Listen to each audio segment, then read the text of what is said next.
Subscribe to Mufti Tariq Online and press the bell icon for more videos. السلام علیکم ورحمۃ اللہ۔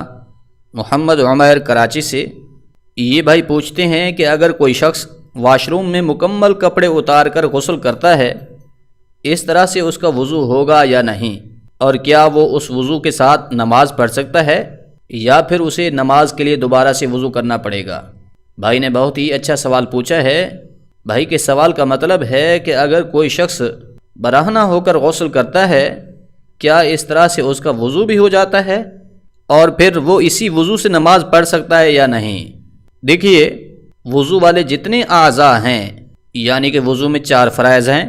پہلے number پر ہے چہرہ کا دھونا، دوسرا فرض ہے دونوں بازوں کا کوہنیوں سمیت دھونا، وضو کا تیسرا فرض ہے سر کے چوتھائی حصے کا مسح کرنا، چوتھے نمبر پر ہے ٹخنوں سمیت دونوں پاؤں دھونا۔ تو یہ ہیں وضو کے 4 فرائض۔ اور غسل میں یہ ہے کہ پورے جسم پر اس طرح سے پانی بہائیں کہ جسم کا کوئی بھی حصہ ایک بال برابر خشک باقی نہ رہے۔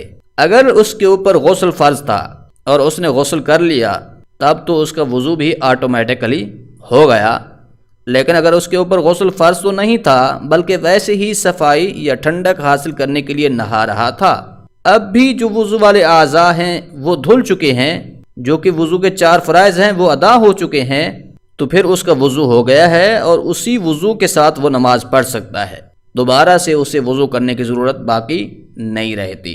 لیکن بعض لوگ اس غلط فہمی کا شکار ہوتے ہیں کہ جو شخص ننگا ہو گیا ہے تو اس کا وضو ٹوٹ چکا ہے، لہٰذا اگر کوئی شخص ننگا ہو کر غسل کرتا ہے، نہاتا ہے، تو اس طرح سے اس کا بھی وضو نہیں ہوگا، کیونکہ وہ ننگا ہو کر نہایا ہے۔ جبکہ یہ ایک بہت بڑی غلط فہمی ہے، کیونکہ اگر کوئی شخص برہنہ ہو جائے، اس کا سطر کھل جائے، تو اس سے اس کا وضو فاسد نہیں ہوتا بلکہ وضو قائم رہتا ہے۔ ہاں، البتہ دوسروں کے سامنے سطر کا چھپانا یہ فرض ہے۔ لہذا خلاصہ کلام یہ ہے کہ اگر کوئی شخص برہنہ ہو کر نہاتا ہے تو اس سے اس کا وضو ہو جاتا ہے، دوبارہ اسے وضو کرنے کی ضرورت نہیں رہتی۔ ہاں، اگر کوئی ایسا مسئلہ پیش آیا ہے کہ جس سے وضو ٹوٹ جاتا ہے، یعنی کہ ہوا خارج ہو گئی یا قطرے نکل آئے، تب تو وضو کرنا ضروری ہوگا۔